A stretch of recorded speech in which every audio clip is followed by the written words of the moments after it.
A week before my final thesis was due, my sister smiled sweetly, then smashed my laptop on the floor. "Your thesis? Who cares?" she sneered. The room went quiet until my mom laughed. "Oh, sweetie," she said, waving a hand like it was nothing. "You're too sensitive." My dad chuckled over his drink.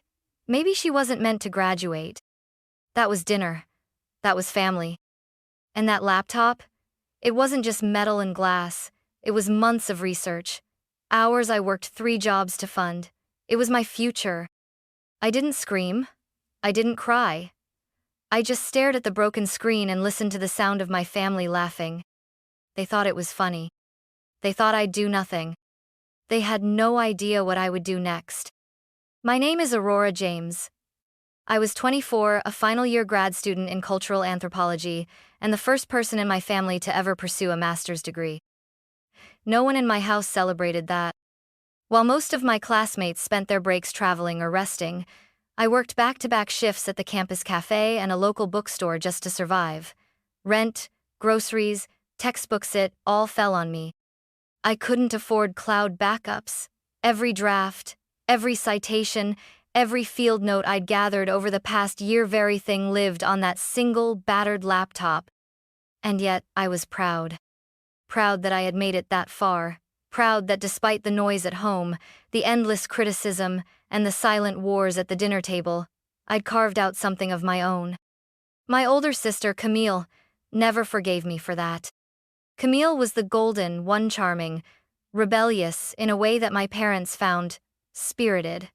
She had dropped out of college after 1 semester, but still lived like royalty in our home. New clothes, a car, vacations never earned, always given. Meanwhile, I washed dishes while reviewing ethnographic theory on my breaks. She made fun of me often, called me library mouse, professor wannabe, try hard. I ignored her. I had bigger things to worry about. Then came that dinner. I had just come home from a night shift, eyes bleary, fingers cramped from typing. I brought my laptop to the table with me, hoping to sneak in a few edits between bites. Camille narrowed her eyes the moment she saw it. "You bringing that thing to dinner now?" she scoffed. "I have to revise my abstract," I said quietly. "Submission is next week." She rolled her eyes. "God, you're so boring. Like anyone cares about your little cultural thesis." I didn't respond. And maybe that silence was my mistake. Because with one exaggerated laugh, Camille stood up, reached across the table, and before I could move, she grabbed the laptop. I froze. Then came the sound. Crack. Metal met tile. The screen shattered like glass. The keyboard popped free. The hard drive made a sickening clunk. Camille smirked. "Oops." For a second, no one moved. Then my mother chuckled. "Aurora, you need to toughen up. You're so dramatic." My father, still chewing his steak, raised an eyebrow. "Maybe this is a sign. Maybe you weren't meant to graduate." I stared at them. No one apologized. No one even looked sorry. And I realized this wasn't just a broken laptop. This was them breaking the only bridge I had left. I didn't say a word. Not when my mom laughed. Not when my dad made that offhanded joke. Not even when Camille winked and said, "Guess she'll finally stop acting like she's better than us." I just sat there, staring at the wreckage of my future on the floor. There was no scream, no dramatic meltdown, just silence. But inside me, something cracked just like the screen did, only it didn't stop at the edges. It ran straight through my spine. I excused myself quietly, carried the shattered pieces upstairs like I was burying a body, and shut the door behind me. That night, I lay awake on the mattress on my bedroom floor, staring at the ceiling while my family watched TV downstairs, laughing like nothing had happened. No one knocked on my door. No one asked if I was okay. No one mentioned the fact that my entire thesis months of fieldwork, interviews, analysis was gone. I opened my email on my phone, staring at the final submission deadline. 7 days, subject line, like it was a countdown to my own erasure. The pain wasn't just about the lost data. It was about how disposable I was to them. To Camille, I was a threat to her place as the center of attention. To my parents, I was the kid who made them feel inadequate, the reminder of what they didn't understand or care to value. Books, theories, academic babble, they never saw it as real work. I remembered my dad once telling a neighbor at a barbecue, "Aurora? She reads too much. We're just hoping she gets it out of her system soon." They didn't just laugh at my pain. They laughed because it was mine. That realization hit harder than any betrayal I'd felt before. I could have cried, but I didn't. Instead, I opened a drawer, pulled out an old flash drive, and began searching my memory, trying to recall what I'd saved, what I'd printed, what scraps I could salvage. I had 7 days. 7 days to not only rebuild my thesis, but to rewrite the story they'd assigned me. The fragile little girl who couldn't take a joke. The dramatic one. The too sensitive one. They thought I'd go quietly. They had no idea I was just getting started. By sunrise, I had a plan. It wasn't elegant, it wasn't foolproof, but it was mine. I dressed in the same jeans I'd worn all week, tied my curls back, and walked to campus before the library even opened. I waited on the stone steps, clutching a flash drive, a legal pad, and the last printed copy of my abstract, like they were sacred relics. The minute the doors unlocked, I slipped inside, grabbed a corner computer in the back row, and opened a blank document. Everything I had built was gone. But that didn't mean I couldn't start again. I emailed my thesis advisor and begged for a 1-week extension. I explained what happened without naming names. To his credit, he responded within the hour. "Aurora, I've seen your work ethic all semester. You've earned a little grace. New deadline. Next Friday. Keep me posted." I exhaled for the first time since the crash. Then I got to work. No distractions, no scrolling, no social media, just coffee, Google Docs, and sheer force of will. I recreated field notes from memory, re-downloaded academic articles through JSTOR, traced back interview summaries from email threads and voice memos I had saved on my old phone. When the library closed, I moved to the 24-hour student center. I typed through the night, nodding off on the keyboard and jerking awake with drool on my sleeve. By day 3, I could barely feel my fingers. By day 4, I started hallucinating my citations. But I didn't stop. Every time I thought about quitting, I remembered Camille's voice. "Your thesis? Who cares?" Every time my shoulders ached from hunching over the keyboard, I heard my mom's laughter, light and dismissive, as if my pain was a punchline. And when exhaustion nearly overtook me, I reminded myself why I began in the first place. This wasn't just a paper. It was proof. Proof that I had something to say. Proof that I mattered, even when they pretended I didn't. Proof that no one, not even my family, could erase me without a fight. Each page I recovered wasn't just research, it was a reclaiming of self. And somewhere between rebuilding my argument about cultural resilience and revising my methodology section, something in me hardened. Not cold. Not cruel. But clear. I would finish this thesis. And then?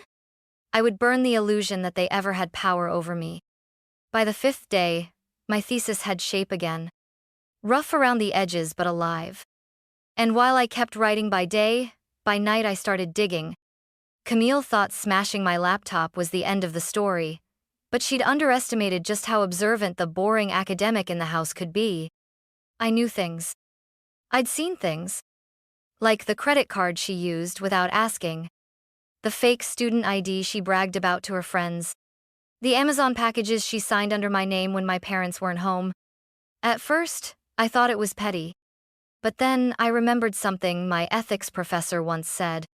Injustice that goes unchecked becomes entitlement. And Camille was entitled in every sense. So I opened a new folder on my flash drive titled Camille Evidence. Receipts, photos, dates, screenshots of texts where she joked about scamming mom's card again, confirmation emails under my email address, even a voice memo where she laughed about blaming the neighbor kid for a cracked window. The deeper I went, the more I found. And then, something I hadn't expected. A link to an online writing marketplace. One of Camille's usernames popped up on a forum about reselling old essays. I clicked.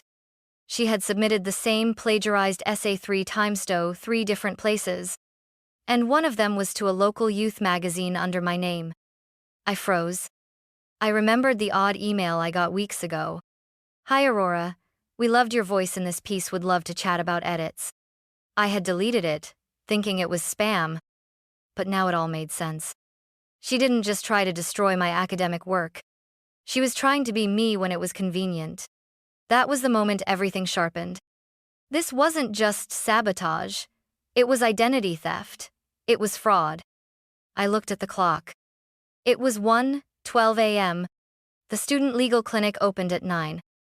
I stayed up the rest of the night compiling documents, organizing everything by category: academic fraud, financial misconduct, digital impersonation. I labeled it clearly, time-stamped it all. This wasn't revenge. This was self-defense. I had rebuilt my thesis from nothing. Now, I would make sure Camille faced what she'd tried to bury. And maybe, just maybe, I'd remind my parents that silence has consequences. Because if they wouldn't protect me, I'd protect myself. Properly. Legally. And irrevocably. Friday came.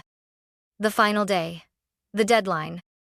The culmination of sleepless nights, muscle cramps, flash drive paranoia, and silent fury. At 8:47 a.m., I pressed submit on my final thesis. My hands trembled, not from doubt, but from sheer exhaustion. A wave of stillness washed over me. It was done. But I wasn't. Because that same morning, I marched into the student legal clinic with a folder in my arms and clarity in my heart. Inside that folder, evidence of Camille's use of my name in a fraudulent article, screenshots of her plagiarized essay trail, records of unauthorized purchases made on my parents' credit card, a forged application for a 2-0 student loan signed in my handwriting, but filed from her email. The legal assistant's eyes widened. "You've been busy." I smiled. She made it personal. I'm just responding professionally. By noon, the clinic submitted formal complaints to the youth magazine Camille defrauded, the university ethics board, the issuing bank that held the student credit line, and the digital marketplace where she resold stolen essays. I didn't feel guilty. I felt clean. For the first time in years, I wasn't carrying guilt that didn't belong to me. At 2:15 p.m., I received confirmation from my advisor. "Got your thesis. Outstanding recovery. You should be proud, Aurora." At 2:42 p.m., I received another email from the magazine. "We're stunned to learn about this. Thank you for your transparency. We've escalated this." By 4:00 p.m., my phone lit up with a call from my dad. I didn't answer. I watched it ring out, then silenced it. Because this day didn't belong to him. Or to Camille. It belonged to me, the girl no one believed would make it, the daughter who sat through silence and smiled through neglect. And I wasn't done yet. I forwarded one final copy of the complaint to my parents' joint email. The subject line was simple. "Just so you're not caught off guard." The body? Just 2 lines. "This morning, I submitted my thesis. And this afternoon, your daughter Camille became the subject of 4 pending investigations. No threats, no drama, just facts. Because I wasn't seeking revenge anymore. I was restoring balance. And for once, I wasn't afraid of what came next. I welcomed it. They didn't come that night. But the next morning, they did. I was in the student center, curled up in a corner chair with my headphones on, when my phone buzzed nonstop. "Dad, 6:12 a.m. We need to talk." "Mom, 6:15 a.m. Aurora, please come home. We didn't know it was this serious." "Camille, 6:29 a.m. You are ruining my life, you crazy bee." I blocked her after that. By noon, I got an email from my mom's subject line. Family first. Aurora, this is tearing us apart. Camille made some mistakes, sure, but you've taken it too far. The school is threatening to suspend her. She's devastated.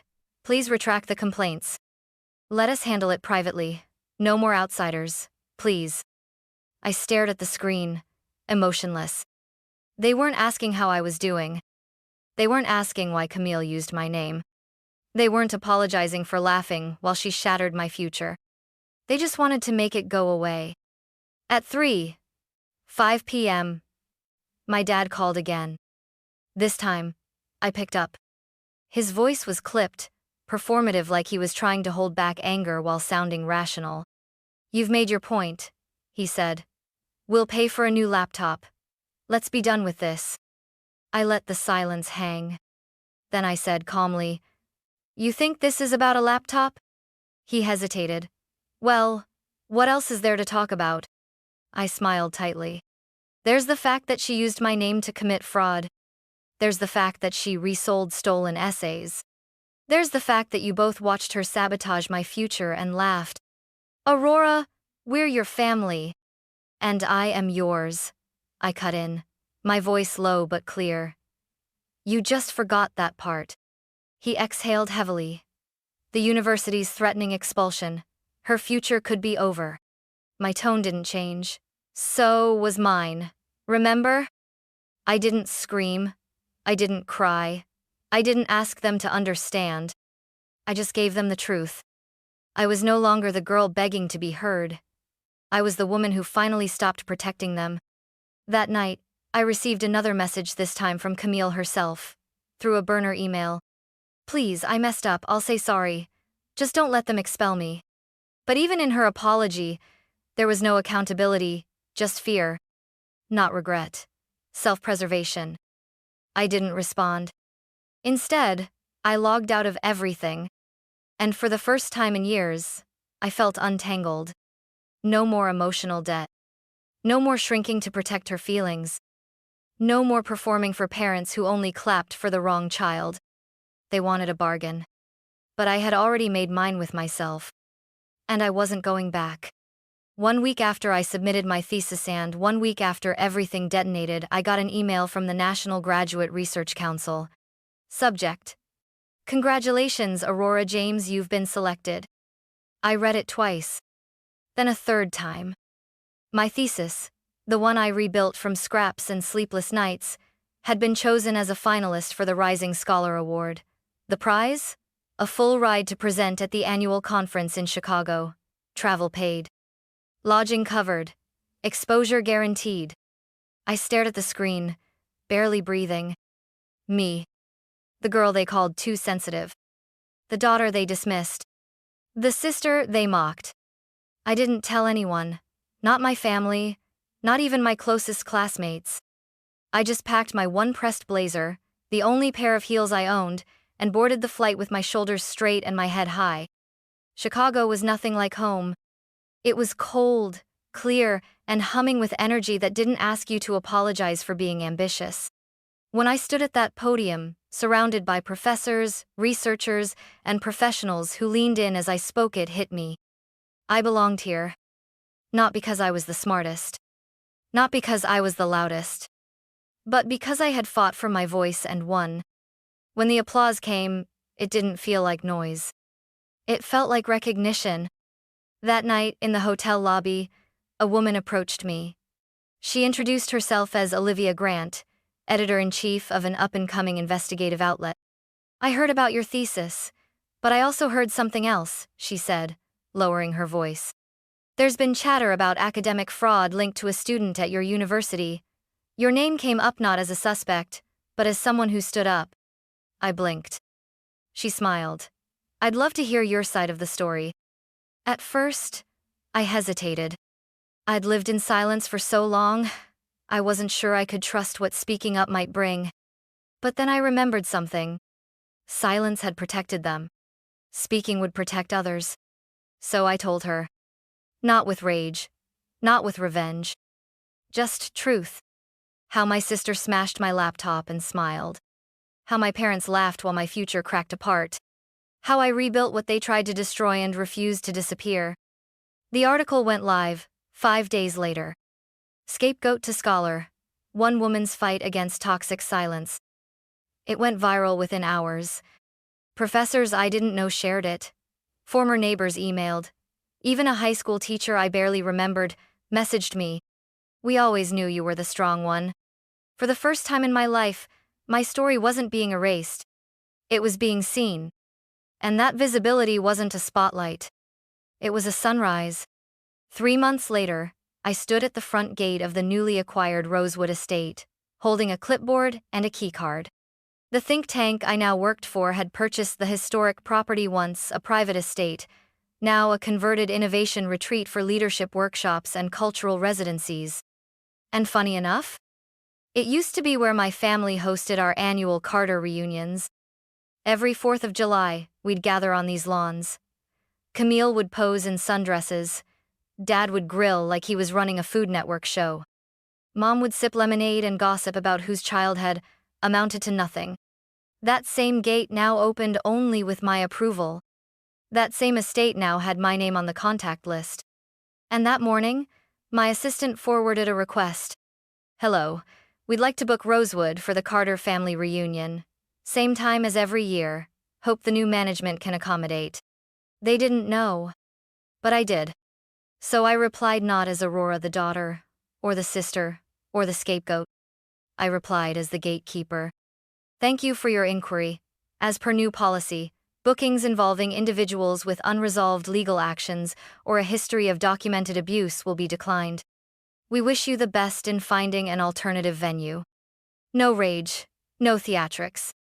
Just a gate, closed firmly, finally. But it wasn't quite over. 1 week later, as I prepared the property for our summer retreat, a familiar car pulled up. It was them. My parents stepped out slowly, like people approaching sacred ground they never thought they'd be shut out from.